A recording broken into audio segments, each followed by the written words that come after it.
Hello student, welcome to my YouTube channel. आज के class में मैं question number 7 exercise 12.2 class 10th का करने जा रही हूँ, जो एरिया रिलेटेड टू सर्कल से है। इससे पहले के क्वेश्चन मैं ऑलरेडी अपनी वीडियो में दे चुकी हूँ। अब हम इस क्वेश्चन को कर लेते हैं। अ cord of a circle of radius 12 centimetre subtends an angle of 120 at centre. Circle है, सर्कल में एक कॉर्ड है और उसका सर्कल का रेडियस 12 दिया हुआ है, और ये जो कॉर्ड है वो सेंटर पर 120 डिग्री का एंगल बनाती है।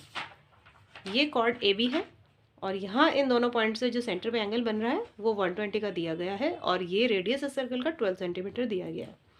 Find the area of the corresponding segment of the circle.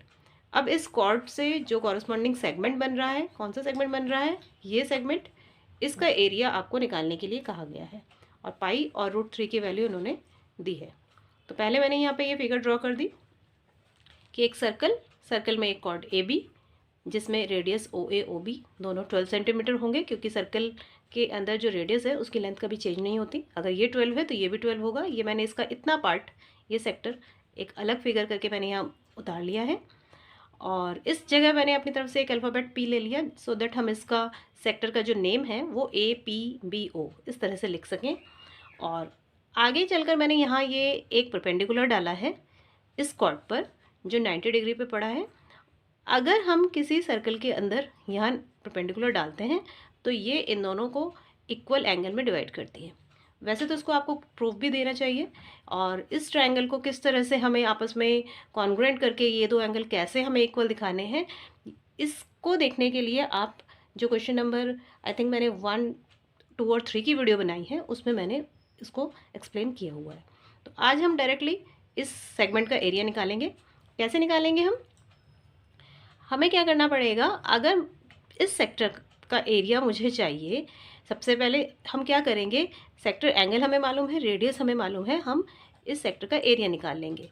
Area of sector APOB formula लगाते हैं, θ/360 इंटू पाई r² थीटा। कितना एंगल बन रहा है इस सेक्टर का, 120 बन रहा है, अपॉन 360 इंटू पाई की वैल्यू उन्होंने 3.14 रखने के लिए कहा है, और r 12 है तो 12 इंटू 12 ले लेंगे, कैंसिल कर देते हैं। इसकी कैलकुलेशन कर लेते हैं हम यहाँ पर।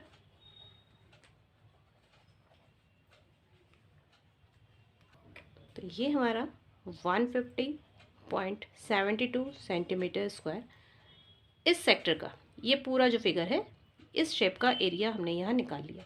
लेकिन हमें यहाँ इस सेक्टर का एरिया नहीं चाहिए, हमें इस सेगमेंट का एरिया चाहिए। ये जो नीचे का पोर्शन है हमें इसका एरिया चाहिए, यानी इस सेक्टर में से अगर मैं ये ऊपर का ट्रायंगल हटा दूँ, इसका एरिया माइनस कर दूँ, पूरी शेप में से मैं इस ट्रायंगल AOB का एरिया माइनस कर दूँ, तो मेरे पास इस सेगमेंट का एरिया आ जाएगा।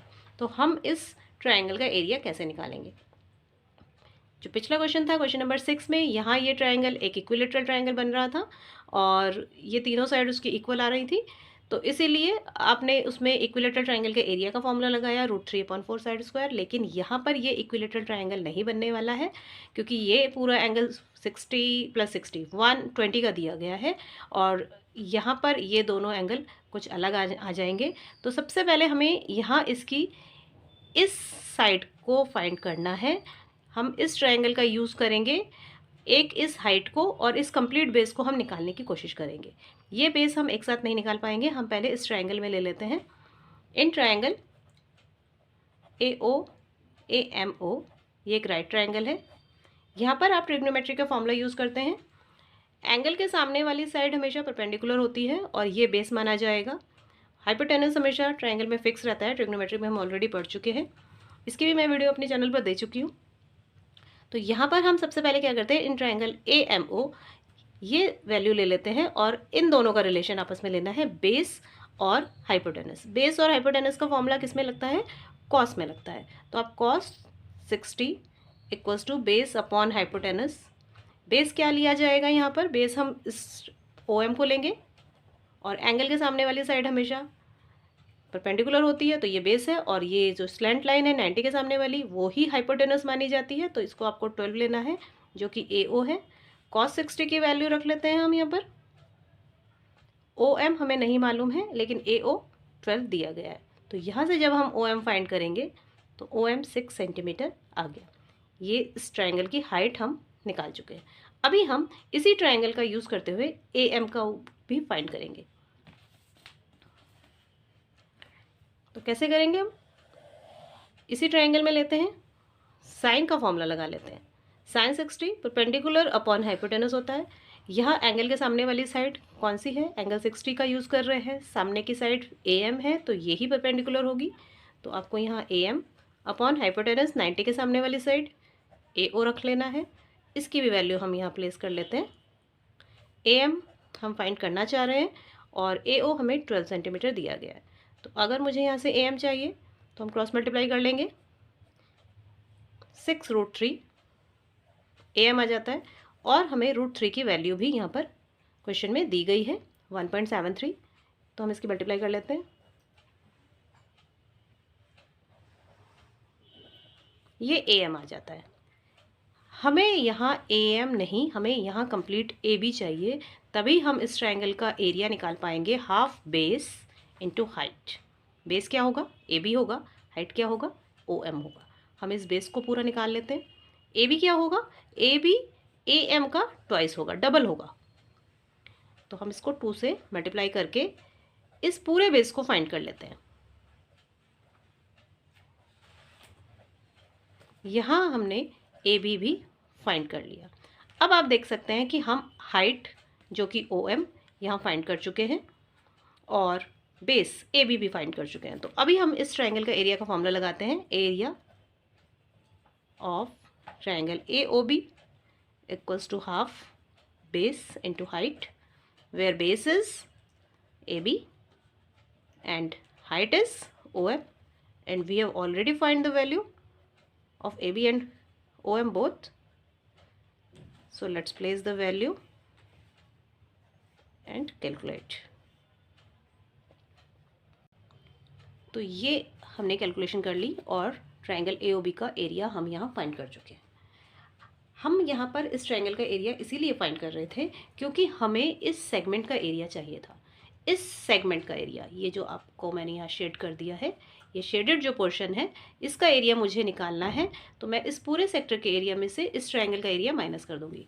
सेक्टर का एरिया हमने यहाँ निकाला है, सेक्टर एरिया APOB हम यहाँ निकाल चुके हैं, एरिया ऑफ ट्रायंगल AOB भी हम निकाल चुके हैं। अब इसके एरिया में से अगर मैं इसका एरिया माइनस कर दूँ तो मेरे पास APB सेगमेंट का एरिया आ जाएगा। तो चलिए कर लेते हैं। एरिया ऑफ सेगमेंट लिखेंगे अब हम APB। क्या करेंगे आप? एरिया ऑफ सेक्टर, क्या नाम दिया था हमने? APOB minus area of triangle AOB। दोनों एरियाज को हम माइनस कर लेते हैं। सेक्टर का एरिया हमने पीछे 150.72 निकाल लिया था और ये जो एरिया आया ट्रायंगल का वो 62.28 है। इसकी माइनस कर लेते हैं। तो ये हमारा माइनस करके 88.44 centimetre square area of the corresponding segment आ जाता है। मेरे चैनल को सब्सक्राइब कर लीजिए, बेल आइकन को ज़रूर दबाइएगा। अगले वीडियो में मैं इसके अगले क्वेश्चंस ही देने वाली हूँ। तो अभी के लिए इतना ही। Thank you.